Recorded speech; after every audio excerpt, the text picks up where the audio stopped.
January 1933. At the offices of the Daily Bugle, police rush in after receiving a desperate call that J. Jonah has been shot. Inside the dim office, the officers freeze.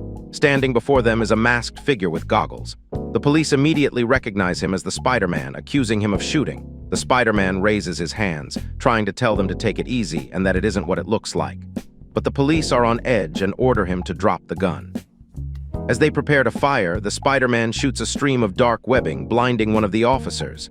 Dodging a hail of gunfire, the Spider-Man leaps toward the window, crashing through the glass to escape into the snowy night. Back in the office, the police check on a bleeding J. Jonah. On his desk, scattered photographs lay stained with blood. Looking at the pictures, an officer remarks that was right about that screwball all along. 3 weeks earlier, a bitter winter sets in as a shantytown of squatters expands along the Hudson River. Daily Bugle photographer Ben is there, sent by to capture the broken men, the hopeless women, and the hungry children. He is there to show the public the harsh reality of the city. While photographing the struggling citizens, notices a crowd gathering. A woman named May Parker is rousing the comrades from a soapbox. She delivers a fiery speech against the ruling classes, declaring that neither Republicans nor Democrats will bring real change, only different ways to turn the blood and sweat of the people into profit. The enforcers arrive to break up the gathering. Ox, Fancy Dan, and Montana are known as the muscle for a crime lord called the Goblin. They tell May to take her socialist ideas to Russia, but when Ox moves to pull her down, a young Peter Parker steps in to protect his aunt. Ox effortlessly punches the kid to the snowy ground, telling him it is past his bedtime. Before the violence can escalate, Ben steps forward, camera raised, threatening to put the thugs' faces on the front page of the Bugle if they don't back off. Fancy Dan grabs, warning the photographer that he is pushing his luck. Montana calls off the enforcers, noting that is off limits, helps Peter up and offers him and his aunt a ride out of the cold. Ben, Rick, and Peter share a brief exchange.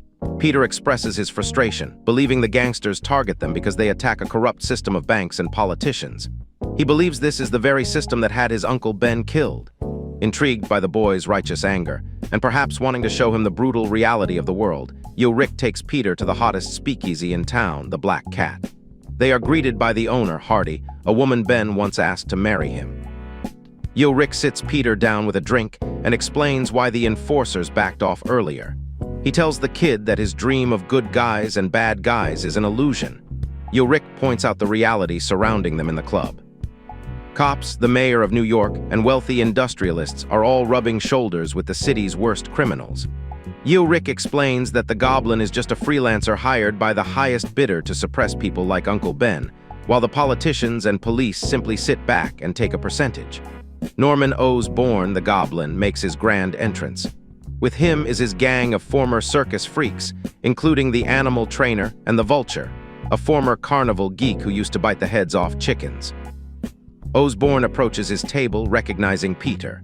He offers mock condolences for Uncle Ben's death, casually mentioning that he was torn apart by wild dogs. Peter yells that his uncle was murdered by scum, prompting the monstrous Vulture to hiss and lunge at him. Rick intervenes, and Osborn calls off his man. Hardy, furious that Rick brought his squabbles into her establishment, kicks them out into the freezing night. Outside, Rick tells Peter that the only thing keeping him alive from this moment on is Rick himself. When Peter remains defiant, refusing to run away from the corruption, Rick asks if he really wants to do something about it. Rick brings Peter to the Daily Bugle to meet J. Jonah. Learning about Peter's situation, his tragic loss, and his desire to study science. Since Peter can't afford college fees, Jonah offers him a job assisting Rick. Jonah delivers a passionate speech about the starving children and homeless citizens, tasking Rick and Peter to capture the sorrow and make the readers weep. Over the coming days, Rick and Peter document the city's poverty and the Goblin's ruthless extortion. One night at a local diner, Peter tells Rick that someone simply needs the guts to tell the truth, and the Goblin will be finished. Then, Peter finally opens up about the night his Uncle Ben died. He reveals that there were rope marks on his uncle, showing Ben was tied up and beaten so he couldn't fight back. Peter corrects the tragic story everyone had been told. It wasn't wild dogs that tore his uncle to pieces. It was Adrian Toombs, the Vulture. All his years treated like an animal in the freak show had stripped away his humanity, leaving him with a dark taste for human meat. Peter knows his uncle's living body was cannibalized by the vulture because he was hiding there in the shadows, witnessing the entire horrific event. December 1932. Peter Parker spends his nights working alongside the seasoned reporter, Rick, capturing the tragedy of the slums for the Daily Bugle. Rick explains the cold reality of the city to the young man. He describes how slumlords pack desperate tenants into failing buildings, only to burn them down to collect a fat insurance paycheck. Peter is horrified, pointing out that a little girl died in a recent fire and calling it murder. Rick remains apathetic, stating it is only an unprovable theory. However, Peter looks closely at a photograph they took of the crowd. He spots Fancy Dan, one of the Goblin's enforcers, proving the crime syndicate was behind the deadly arson. Rick dismisses Peter's anger, warning him that endless outrage will only drive him crazy. Peter passionately recalls his Uncle Ben, a veteran who believed it was the people's responsibility to remove corrupt leaders from power. Unmoved, Rick mocks the idealistic speech and sends Peter away to deliver the photographs. Shortly after Peter leaves, Rick receives a call from an informant known as the Fly. The informant reveals that the Goblin's men will be at the imports warehouse on Pier 57 at 1 in the morning, picking up a stray shipment of stolen antiques. Later that night at the freezing pier, the Goblin's enforcers wait for the shipment. They bicker amongst themselves, complaining about the cold and the rumored deadly curse placed upon the tribal statues they are moving. Tensions rise between the men, and in a moment of clumsy frustration, one of the thugs drops a large wooden crate. The heavy box shatters completely against the warehouse floor. From the broken wood, a massive swarm of dark spiders pours out. The men begin to panic, screaming as the swarm covers the ground and the venomous creatures begin to bite them. Amidst the chaos, a terrifying, monstrous spider entity emerges from the shadows. A supernatural voice echoes out, asking why the little man trembles, declaring that its bite brings death only to those of evil intent. The creature announces that it will bestow a greater torment, the curse of power, upon another. Suddenly, Peter, who had secretly followed the lead to the warehouse, is enveloped by the swarm. He cries out to God as a thick, dark webbing completely consumes him. Sometime later, the warehouse is quiet. Peter slowly regains consciousness.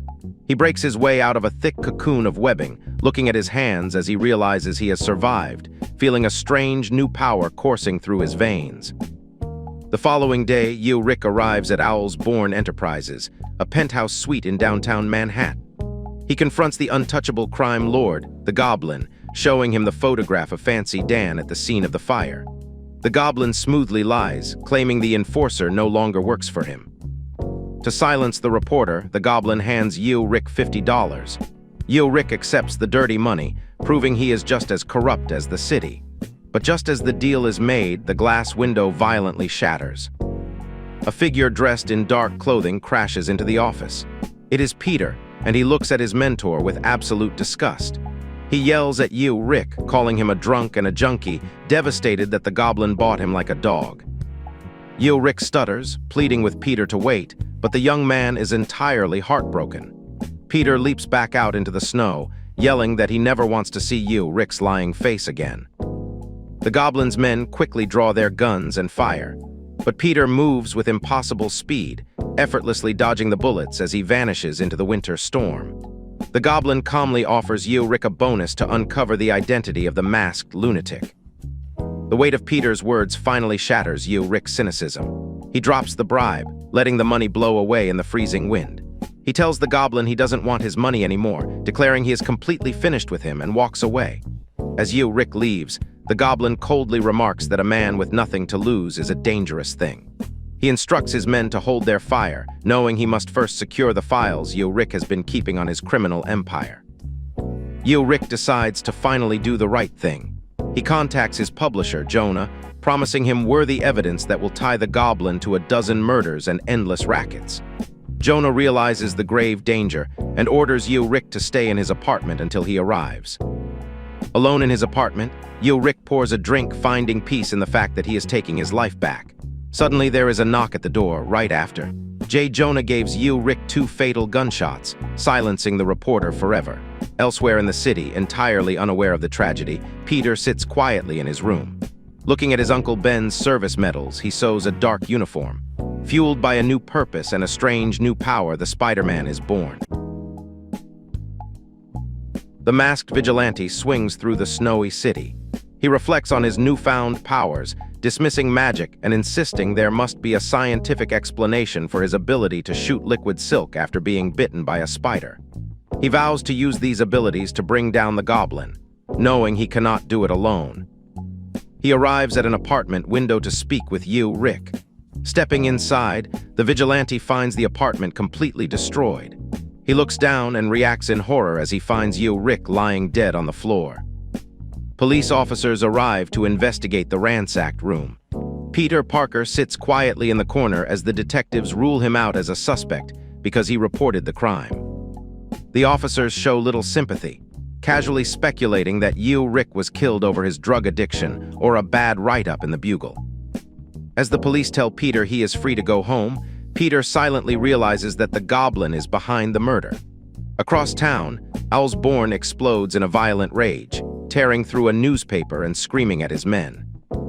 Osborn is furious that his men only found useless papers instead of Rick's blackmail files. He threatens his associates with a gun, demanding to know if they are holding out on him. Frustrated that someone else holds the evidence to ruin him, he wonders who Rick would have trusted. Peter walks through the heavy snow and arrives at the Black Cat Club. A doorman points him toward the top of the stairs, noting that Miss Hardy is expecting him. Hardy greets Peter in her private room and offers her condolences. She reveals that Rick called her before his death, knowing that Peter had discovered the hush money. She defends Rick, stating he was a better man than Peter believed and was very fond of him. Opens a wall safe and hands Peter a briefcase containing Rick's secret files, which document all of the goblin's activities and associates. She strictly forbids Peter from taking the files to Jonah or the Bugle, instructing him to use the information himself. Feeling the heavy burden of his earlier anger, Peter speaks with Aunt May. When Peter bitterly calls Rick a coward, she firmly tells him that regardless of his flaws, Rick did right by Peter. She insists that Peter must now do right by him. At a snow-covered cemetery, a minister conducts Rick's funeral service. Jonah approaches Peter, offering his condolences for the tragic loss. Jonah probes Peter, asking if Rick had taken him into his confidence regarding an undercover assignment. A strange, tingling sensation alerts Peter to danger, making him realize that Jonah is hiding a deep fear. Peter lies, claiming Rick never shared anything with him. Peter excuses himself, politely thanking Jonah for the opportunity to work at the Bugle. Walking away, he accepts that was right, and he cannot trust Jonah or anyone else. He resolves to dismantle the goblin's empire alone. Armed with the intelligence from Rick's files, the vigilante begins his crusade. He strikes out into the snowy night, tracking down the gangsters and hoodlums associated with the goblin's operations. He relentlessly tears through the criminal underworld, webbing up the thugs. He leaves a calling card with a spider symbol on the defeated men, ensuring the goblin knows exactly who is coming for him. At the Bugle, headlines question the identity of the Spider-Man. Inside his office, Osborn faces a group of angry mob bosses and violently demands the vigilante's head in a jar. Osborn insists he controls the city, the police, and the Bugle. Unmoved, the mobsters give him an ultimatum, stating he has 1 week to handle the vigilante or they will seek protection elsewhere. Paranoia sets in as Osborn deduces the vigilante must possess Rick's files. Suspecting Peter Parker or Hardy, an enforcer confirms seeing Peter at the Black Cat. Osborn orders his men to bring Peter in to clean house. The vigilante travels across the rooftops toward the Bugle, practicing a speech about grit and integrity to deliver to Jonah. Arriving at the window, he notices the office is completely dark. Suddenly, gunfire shatters the window glass. He realizes he has walked into a trap, even though nobody should have known he was coming.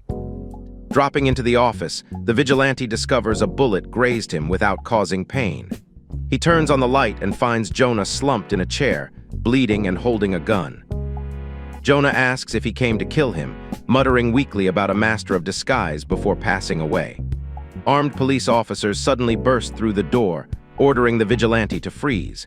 Realizing the entire encounter was a trap, He escapes and consults Rick's files to understand why Jonah would sell out his principals.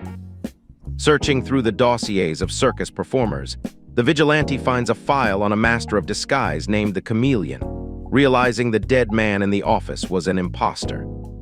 Elsewhere, the real Jonah is tied up in front of a hungry tiger by Owl's Born, who welcomes Hardy to the room as they wait for their final guest. Meanwhile, a loud knock echoes at Peter's door. The Vulture sneaks into Aunt May's home and attacks her in the dark. He pins her down, cruelly mocking that her deceased husband had more meat on his bones. Suddenly, the masked vigilante arrives, demanding that Toombs let her go. Toombs holds Aunt May by the throat, taunting the hero and asking if he is fast enough to stop him from snapping her neck. Refusing to take any chances, Spider-Man raises a revolver and shoots the Vulture dead. Aunt May stares in sheer horror, deeply shaken that the masked man just executed an unarmed person in her home. Aunt May angrily berates the vigilante, questioning why he relied on a gun instead of the spiderwebs he is famous for using. When Spider-Man tries to justify the killing by saying the man was a monster sent by the Goblin, she completely rejects his reasoning. She firmly states that society is nothing without rules of behavior and demands that he hand over the gun. She refuses to live in a world where people kill each other like animals, prompting a solemn Spider-Man to surrender the weapon and leave. Deep in the district, Owl's Born holds the real Jonah hostage inside a cage with a tiger.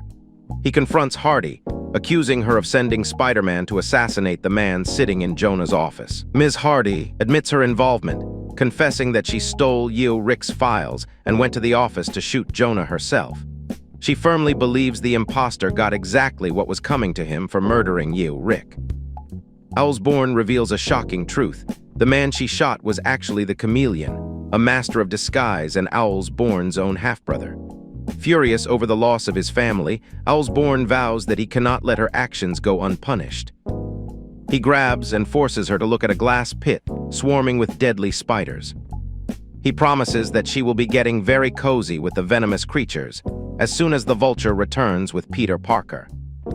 Just as Owl's Born declares his violent intentions, a voice calls out from the shadows above, stating that the Vulture sends his apologies. Spider-Man drops from the ceiling and launches a brutal attack on the armed thugs. During the chaotic fight, Owl's Born shoves Ms. Hardy into the spider pit and slams the heavy lid shut. At the same moment, the hunter unlocks the tiger cage and steps inside. Seeking a challenge, he stands between the massive predator and Jonah. The hungry tiger violently mauls. Spider-Man quickly fires a web over the beast's jaws, saving Jonah, who urgently tells the vigilante to ignore him and go help Ms. Hardy. Spider-Man rushes over and rips open the heavy lid of the spider pit to free her. Owl's Born attempts to shoot them, but the vigilante moves too quickly as the venomous spiders begin to pour out of the glass enclosure. Spider-Man tackles Owl's Born to the ground, pinning him down. He violently tears away the crime boss's face, revealing that it was merely a human mask. Beneath the disguise lies a terrifying, deformed face covered in scales and bumps. Owl's Born mocks the vigilante's shock, explaining that this freakish appearance caused him to be ridiculed his entire life, but now it commands total fear and respect. Spider-Man presses the revolver against Owl's Born's chest. The criminal smiles and dares him to pull the trigger, claiming he can see the hatred in the vigilante's eyes and knows he has what it takes to be a killer.